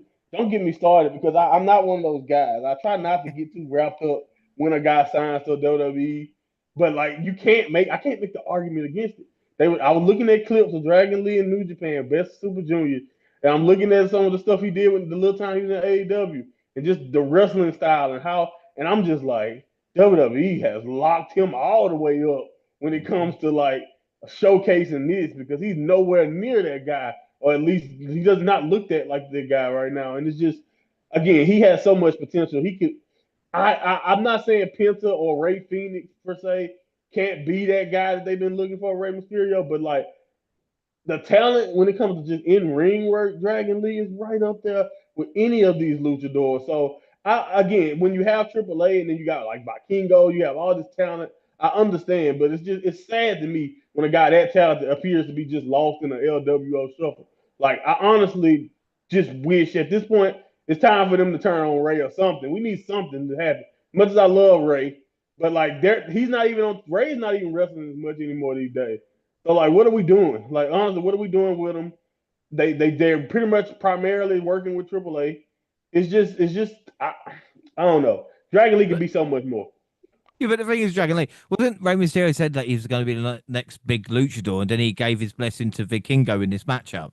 Like, do you know what I mean? Like, what does Dragon Exactly. Lee have to do to stop being fucked It would over? be the most justified heel turn ever because like every other luchador that came in and took my spot after you promised me prosperity here and like you know what I mean? Like if I'm Dragon Lee, I'll be plotting. I would definitely turn on. And again, at I this don't know. point, everybody can turn on Ray, so that wouldn't even be original. But still, That is true. But again, like I said, I'm just hoping they don't do monthly events now and they give it a little bit of time to kind of build up. Because again, like I said, Worlds Collide. Will we do predictions? Probably not. We might mention it, like I said, on an update. But again, they spoke about Joe Hendry. It's diminishing returns, isn't it? Like Saturday night's main event. When we first started that, we're like, oh, we'll do predictions, and now it's like, oh, fucking another one. no, they're doing them Uh, quarterly, so screw that. Yeah, exactly. yeah. Oh, great. Another PLE coming. Woo, same night Right. as All Out. That's great. But anyway, let's take NXT update home. Let's go back. August 19th, last episode of NXT, and we are in Philly. Philly! And we start with a street fight between Josh Briggs and Yoshiki Inamora. Briggs used the roller tape to tie Inamura to the top rope and beat him with a kendo stick. Once he freed himself, Inamura began unloading on his former friend. Both men put each other through tables, but it's Briggs who got the win with his spot. He almost missed Inamura with the moonsault and landed most on his legs, but it worked. And I didn't think this was a bad way to start off NXT, especially like I said, Philly Street Fight in Philly. I mean, again, to just put the city's name in it and have a street fight, but this was there for a reason. Yeah, man. I think so. It achieved its goal. Especially with I don't know exactly when, but we know long term, Inamora will probably have a run back in Noah before he ever spent a long time in WWE primarily. By the way, Joe Hendry had a dark match, against your boy Stacks. So yay. Wow. Anyway, yeah, he Wow. fought Stacks. But anyway, yeah. Josh Briggs winning this is one of them things where, like you said, you kind of can expect it when you think about the situation and what they were doing. It started outside the match; it was physical, and I thought Briggs actually did a good job. I think I give him a hard time for not being the most interesting or like even best in the ring. Maybe, which by the way, I hope he realized this so he improves in other areas. But maybe he's comfortable in the extreme or like a street fight type of setting. But I want him to understand that if the wrestlers who are only good at that do not prosper that Mm. long. So he needs to get more interested at other things too. But this was really good performance by him, in my opinion. So I always shit on him. So let me give him a little bit of love here. This was good. Yeah. I was like to Briggs, you ain't fucking died, Jackie. You never will be. All right. So I was like, watching this, I'd much rather have him go and do stuff for us than Briggs. But we'll see what happens. And as Ricky Saints made his way to the ring for his match against Jasper Troy, Briggs bumped his shoulder walking past him. And again, I'm starting to think it's Ricky Starks. Do you know what I mean? Ricky Saints. Sorry, not Ricky Starks. I forgetting his fucking name. But it seems this way. As for the matchup, it was a typical big guy versus smaller guy. Saints end up getting the win after Troy missed a senton and steel steps and was planted with 2 DDTs, which seemed to shock the fuck out of Booker T on commentary. But as we've mentioned before, it's just not clicking yet, is it? Yeah, man. Again, I would like to blame his opponent too for the most part. But yeah, it's not much here. I hate to say that it's him. I don't think he's doing anything particularly wrong. I do think that when we think of maybe it comes from that trying to reshape a talent because of where he's from, but they're not really leaning into his strong suits either. It's kind of like we said about Jade. As much as come on now, Ricky is a heel. He's a heel, and if he's not a heel, you gotta let him. You gotta let him talk. You gotta let him do what he's strong at as a babyface. You can't just let him go out here and just wrestle big guys or like I said, Drew. And like me, I understand that because I think they do view. You can tell they view him as a leader because they're putting him in there with a Jasper Troy.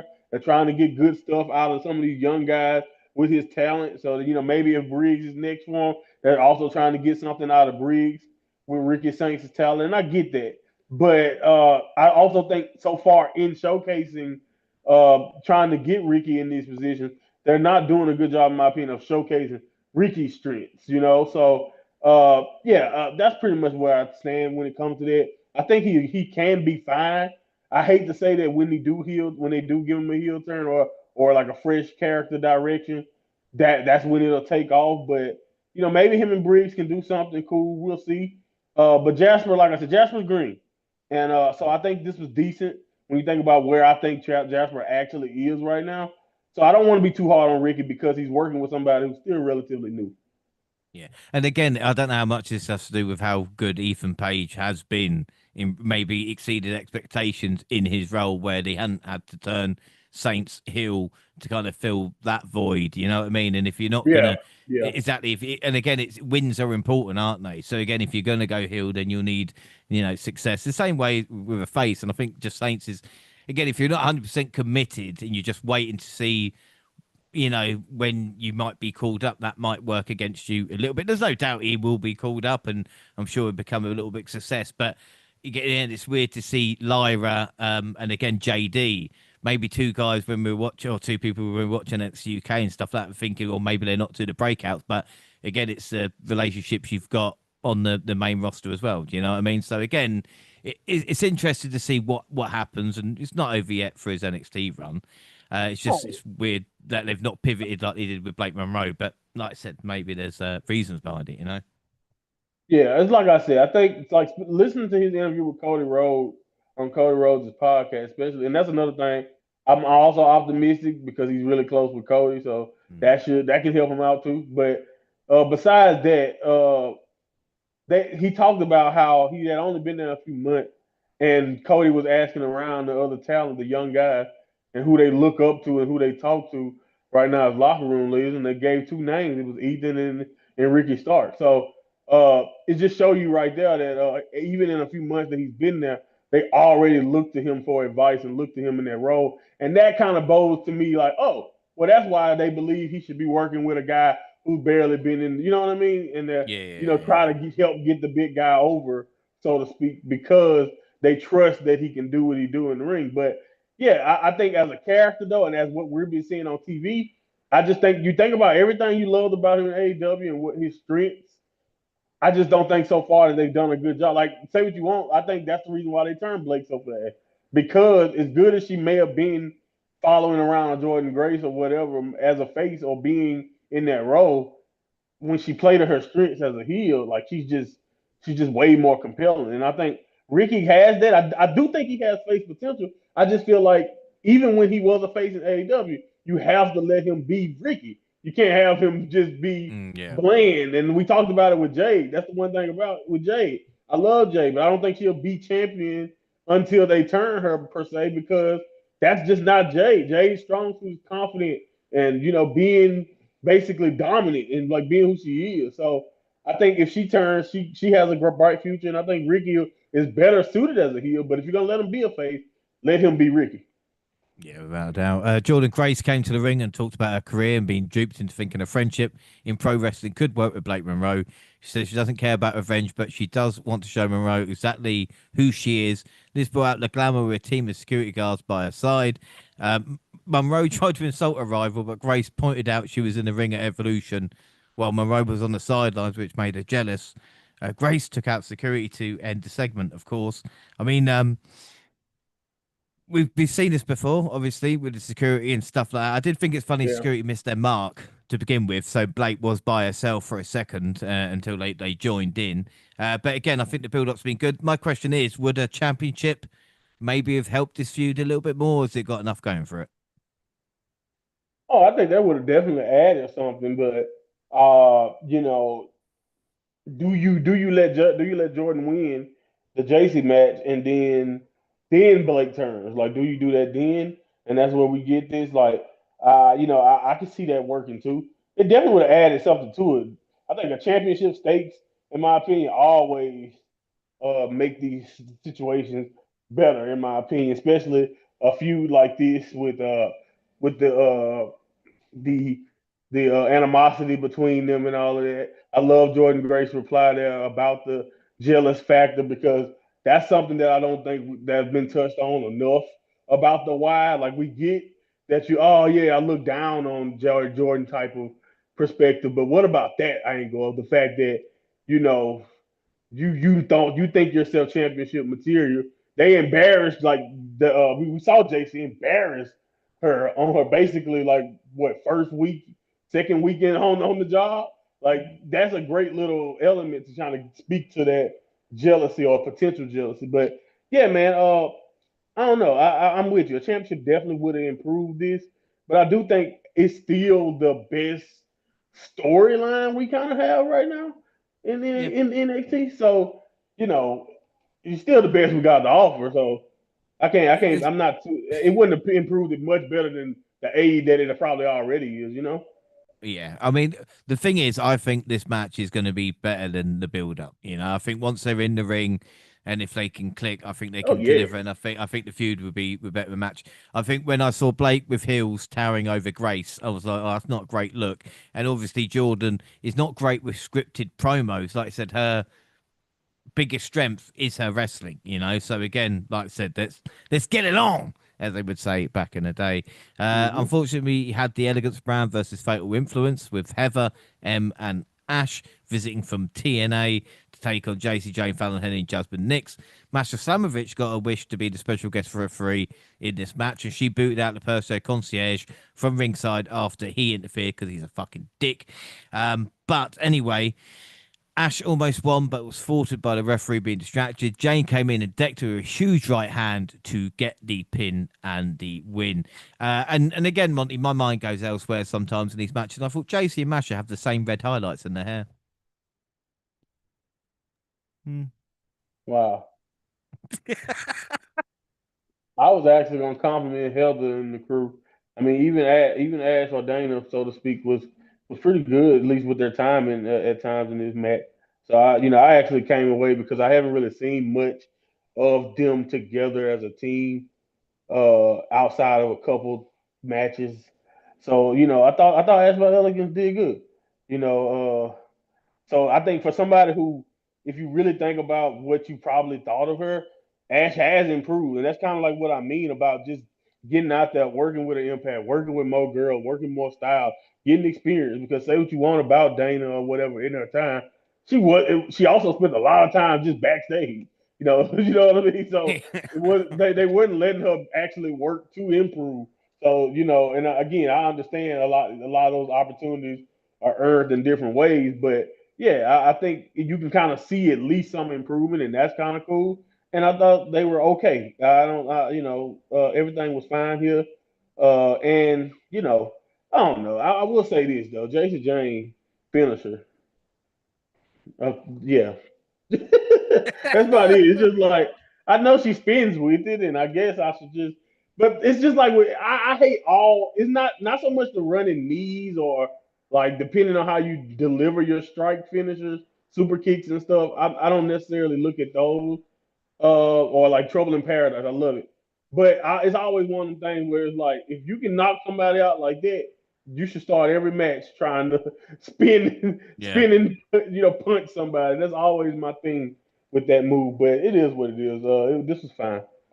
Yeah. No, it was on.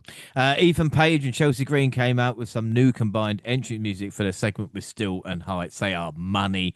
Page started off by complimenting Heights and putting over his work and saying he despises how he feels disrespected by him. They exchanged a lot of words, but nothing new was said in this segment until the end when NXT General Manager Ava came out and finally booked a mixed tag match between all of them. Page and Green were both their usual entertaining selves, and obviously we had a fight at the end, which is kind of a good way to wrap up. But Monty, I don't know if it's any good or not, but I know which team I like more. you know, I think we mentioned it. I think I know who I'm cheering for in this matchup. Yeah, Tyra May still and Yeah, you damn right. USA. You no, yeah. no, What do but you mean? What do you mean? do you think Cardona, Matt Cardona, better watch out as well? Because I'm just saying, Page and Green just suit. I'm just saying it, Matt. I'm sorry if you're listening. Well, Ethan's also married, so divorce is expensive, so I think he'll be fine. Yeah, didn't stop Edge. Didn't stop Edge. It did not Yeah, stop Edge. It did not stop Edge, but yeah, and others, and I will say others, but hey, plenty of um, others, by the yeah, way. yeah, yeah. So Dark many of State, Dark State said his name and he appeared. Joe Hendry is doing backstage skits, and this week's show concluded with a number one contendership match for the NXT title between Javon Evans and Trick Williams. Evans found himself bleeding from the mouth after just a couple of minutes, but it seemed to energize him as he unleashed a flurry of kicks against Williams. It seemed an even matchup until Williams shoved Evans off the top rope and he went flying through the announce Wow. table in one of the wildest spots I think we've seen outside of a premium live event in quite some time. You know, like again, he looked like he had died. Obafemi was watching from the balcony as young OG continued to struggle. Evans eventually made a comeback, but Trick didn't make it easy on him. Mike Santana showed up in the crowd and distracted Trick just long enough for Evans to hit his finisher to get the pin and the win. And how tight they were for time. I think referee was raising Javon's hands as they went off the air. But I mean, I could moan that the TNA champion was pinned here, but I think they set it up quite well with Mike, and I really, Yeah. really enjoyed it. Like we said, we've talked about it this on this update. Again, this combination is just working. Whoever they want to put in there. Yeah, man, the logic is beautiful. I like you said, the logic of the finish saved, in my opinion, any of the moaning that you want to do about, in my opinion, I think that kind of saved any of the moaning about that, the way they did it. And yeah, man, I'm gonna be honest with you, I'm not sure exactly how many times that these guys have worked through a match because they have really good promo chemistry. I don't know how close they are outside the ring, but you can tell Trick and Javon put together. Other than the triple threat with Oba, of course, you can tell that they really put together a really fun match. I just gotta say that you talk about Javon having to slow down. This is youth. That spot through the table, that's nothing but youth. Only somebody his age is agreeing to that spot through the table, in my opinion, because that is insane. Every Booker T and Vic's face when it happened, you could just see everybody was just like, "Wow, like what the hell?" So yeah, like you said, one of the damnest spots you'll ever get on free television, and it was just a really fun match. Even more so than that spot, I thought they did a good job together. And like you said, the finish was set up perfectly because again, at the end of the day, as much as I love Trick and what he's doing right now as a character, we have to admit that he is kind of over. He has a lot on his plate. You say he got a lot of friends, but he also making a bunch of enemies too. So it makes perfect sense that somebody from Impact would try to get his attention while he's worried about the NXT Championship. So yeah, man, we're gonna Javon and Oba. We've been talking about this, and we're gonna finally get it. And I can't complain because no one, in my opinion, is closer to that spot. Will he be able to be the one to beat him? Is the big question. Yeah, and I think this is the thing I'm going to ask you. About your thoughts for NXT this month. The bill for Heatwave. We're just going to do Heatwave predictions like it's in a minute. But before we do that, just because again, the build up for I think for Javon and Obafemi should have been so much bigger than it has been. Yeah. Rather than maybe a week build. But again, what are your thoughts elsewhere as well as we wrap up the update?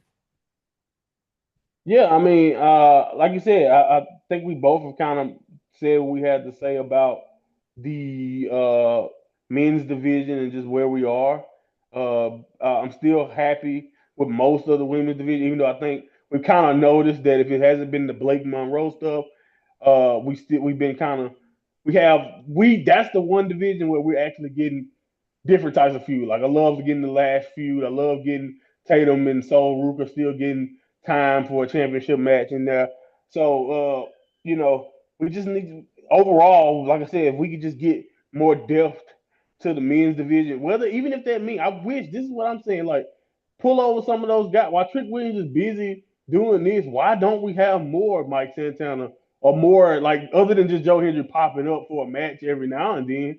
Like, why is Joe Hendry the only one taking interest in having matches on NXT when we think about the holes in our male division? That's my thought process about that.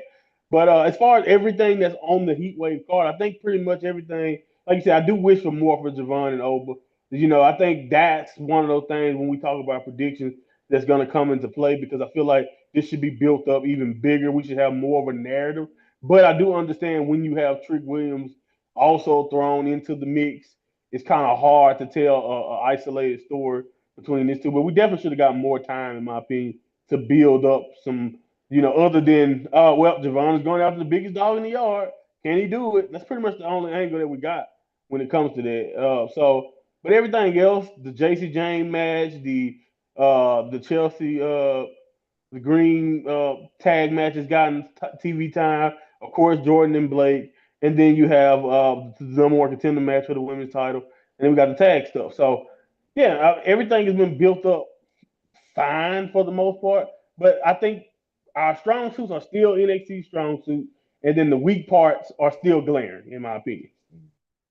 Yeah, and then I think it feels that way when we're going to do predictions as well. Because, like I said, with Heat Wave, there's one match that just kind of we haven't really talked about because they've had it really late, and that's the number one contendership for NXT Women's Championship. It's going to be Kalani Jordan, Jada Parker, and Lola Vice. And I was quite surprised because I was like, I didn't even hear it announced on NXT. Do you know what I mean? Yeah, yeah, I agree. Only thing I remember that, like I said, I talk about this is you want to talk about weak build. The only thing these three women really got in common is that one promo segment with Blake weeks ago. 5 episodes ago at this point. And like I said, Lola's been doing stuff in Mexico. Data has been off and on television. Like she's having a match with. I guess technically she's been. Her and Kalani have been working towards JC Moore, I guess if you think about who they've been dealing with. But yeah, man, like you said, that one hasn't really had much of anything other than I guess we need to name a new number one contender. So yeah, that's the one match that's probably you're looking at the call and you're like, okay. But yeah, I think it still should be decent, and I do understand the need for it. I think it does definitely make me wonder, like, all right, we saw Trick defend his title. Why couldn't JC do her match at the pay per view, the knock the TNA pay per view? Like, why have her do the tag match instead? Yeah. That's my interesting thought process. Okay, that's fine. So, like I said, we'll do predictions quickly. So, yeah, we'll start with Jordan, Parker, and Lola. Because in my way, I think it's like talks about Lola Vice has had a lot of work with AAA. She's, like I said, one of the, I think, stars in NXT. And Kalani Jordan's great. But I think Jada Parker is definitely the one to watch, especially with reactions she's been getting. But again, I don't know if it's just going to be a throwaway opportunity for Jada. Yeah, I think Jada, like you said, Jada definitely has potential to be the next champion, but the timing is it right, and is it the right timing? Maybe New Japan has spoiled me with their booking because my logic here, and the only reason why I'm doing it is because I literally watch my own eyes, even with the shenanigans around. I watched Kalani pin the champion, so to me, logically, she is the number one contender anyway for that belt. So I can see her walking out of here because she is the whitest of meat baby faces to fight JC. But like you said, Jada is definitely closer than Lola to me. Lola, again, other than that promo segment, hasn't really been around consistently enough to be considered a true contender at the moment. So that's who this decision, in my opinion, come down to. It come down to, do you believe Jada's momentum is big enough right now, or do you believe in Kalani? I'm gonna go, like you said. I feel like either way that does not end JC's reign. That's why I'm going with Kalani. I think she'll be a good just contender right now. But like I think Jada is closer to the person that I would probably put in that situation to actually end that reign. So I would say that Jada would get it eventually, but probably not heat wave. But hey, I could be wrong. I'm gonna stick with Kalani because I watch her pin her, and again, that's like that New Japan logic to me. You pin the champion, you should be number one contender. But they put her in this match, so obviously that didn't mean much at the time. So, but I'm No, sticking with Kalani. yeah, no, I'll stick with Jada Parker. Like I said, maybe build up a little bit of momentum. Might not get the job done, but as we've seen before, someone like Mike Santana might come back and get it as well. Tag titles on the line: Hank and Tank versus Dark State. As we spoke about, there is no tag division, so it's interesting to see kind of where they go from this. Because if the Dark State lose, then are they just basically useless? Do you know what I mean? It's an interesting thing, isn't it? That's why, even though I don't, that's why even more so. Like you gave a great argument for Jada, and now I'm thinking, damn, I might not, that might be one I lose. But I'm more so like just fine. Like that one I can lose because okay, all right, that's fine. It's time for Jada. But in my thought process of it all, this one just don't make sense to me if, like you said, if Dark State can't get the victory. And like you said, not only is it because they haven't really done much of note other than kind of just be NXT's nuisance since they've debuted, but it's just like to me, I don't we don't have that deep of a pool of people for Hank and Tank to really battle. We already can kind of see what their run is going to be. They're going to be fighting either makeshift teams or they're going to be fighting, teams that haven't proved themselves yet, and they're going to go out there give title shot. Like the more interesting option to me is Dark State winning here, and I just think that's probably the logical place to go. So yeah, I'm gonna go with Dark State finally doing something of note and becoming champions. I just think that'll be more effective for what they are supposed to be. But if Hank and Tank retain, don't get me wrong, I wouldn't be surprised. But like after Axiom's historically long reign, I also don't think we need a 300-day reign from Hank and Tank right now. I mean, they can get the belts back. You know what I'm saying? They're still going to be the most notable team in the division after they lose. So I think Dark State Yeah. winning here will actually do more for Dark State than losing will hurt Hank and Tank. Well, again, and then Hank and Tank can go on that journey to get the titles back, can't they? And it will take up a couple of Right. They'll be better peonies, on the tape. exactly with two teams there rather than kind of just, if like I said, if Dark State get beaten, there is literally no challengers I can't think at the top of my head. Chase U were the latest Right, ones, weren't they? So right. yeah, I got to say Dark State on this one, and it pains me in this next match as well with Chelsea Green, Ethan Page versus Taven Heights, and still, but I've got to go to faces again because it's. I think in WWE history, they've Americans have lost one flag match. Do you know what I mean? So again, when it's Canada I didn't versus know that. USA, Makes the sense though. USA are going to come out on top. Even though Green and Yep. Page are so much better.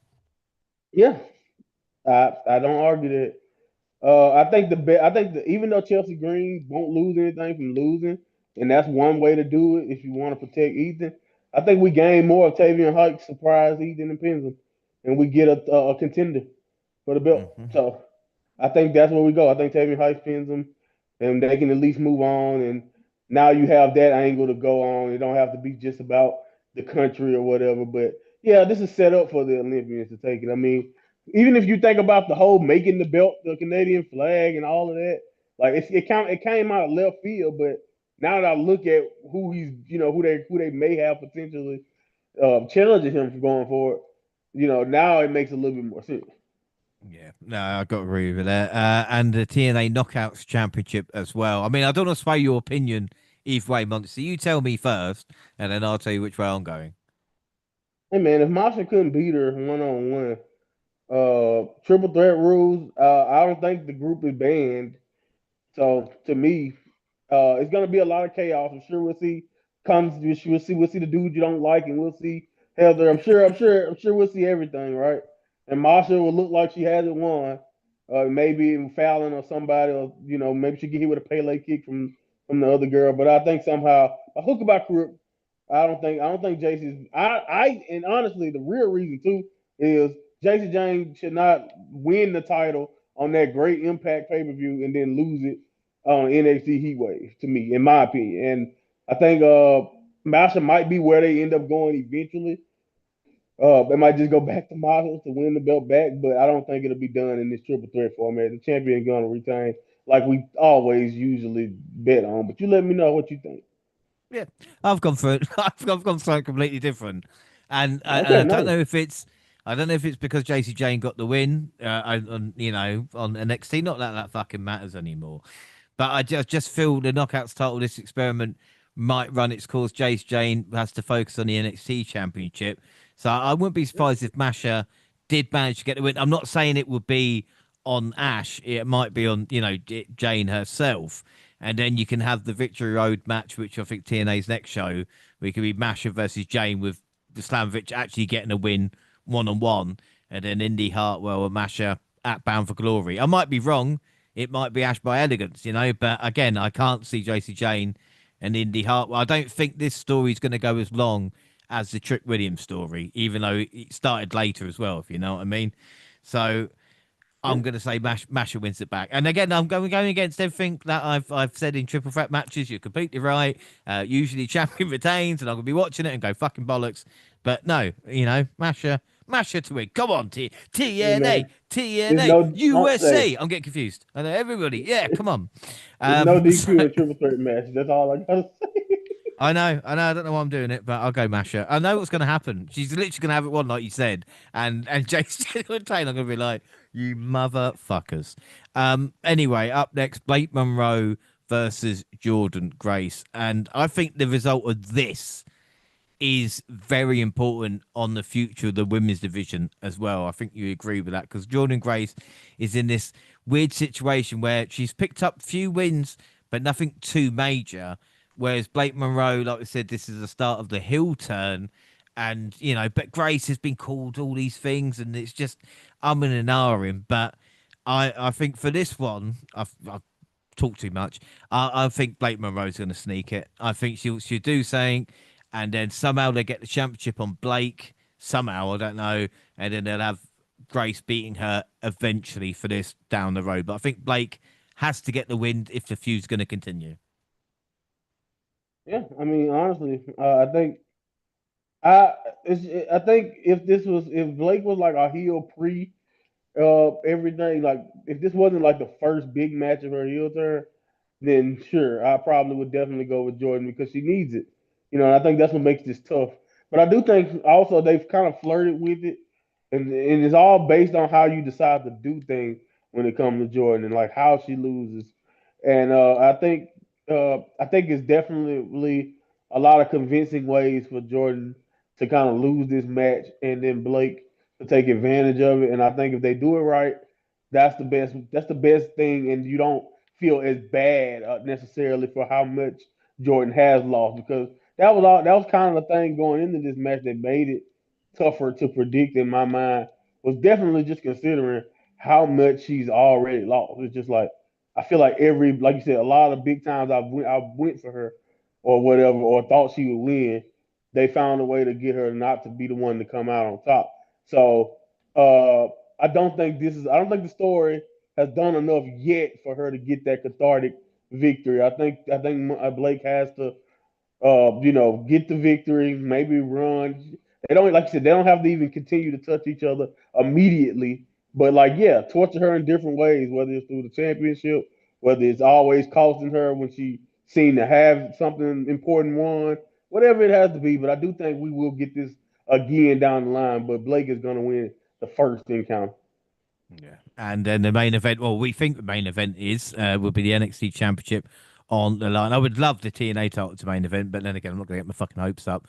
The NXT title is Javon Evans versus Obafemi and Monty. I think we're fair to say this is a stand and deliver caliber main event because, as we've mentioned, there's not a lot of these matches left where these are two guys on top of their game at this moment in time. Yeah, maybe. I can see the potential in due time for Tavion, and I think people like Miles Bourne. I think that's what they're trying to do by separating them from a Charlie Dempsey, is to try to get them eventually into singles competition and being in that Obafemi at least in that talking point or in that zone where Oba is right now. But I think that's going to take time. I think, like we mentioned, Javon Evans is ready right now. But you kind of mentioned it earlier. Not only is it always hard, it's always going to be hard to go against Obafemi. To me, it's going to be even more hard to go against Obafemi when the only thing we have narrative wise coming into this match is I'm going to challenge the biggest dog in the yard. I think what happens is he's gonna come close. I think you tell a good story. Maybe not necessarily having to humble the kid, but I just think the biggest dog on the yard type deal, and that being basically the only thing. I think maybe even he gains a little bit of Oba's respect or something if he doesn't already kind of have that. But at the end of the day, I just don't think it'll be enough. I think Oba's gonna be a freight train. I don't think you do a big championship situation like beating a Obafemi on Heat Wave as much as I think any PLE should be important. I don't think that you do a big switch like you just mentioned. This is a takeover level, or WrestleMania takeover type of deal, Mhm. stand and deliver type of deal that we're doing here in Heat Wave. And I think this can set the table for maybe a rematch around stand and deliver or something, or later down the line. And I think that's probably where we're gonna get. I can see Javon definitely though giving this probably gonna be it depends. I don't know. I don't know. Do they want them to go last or not?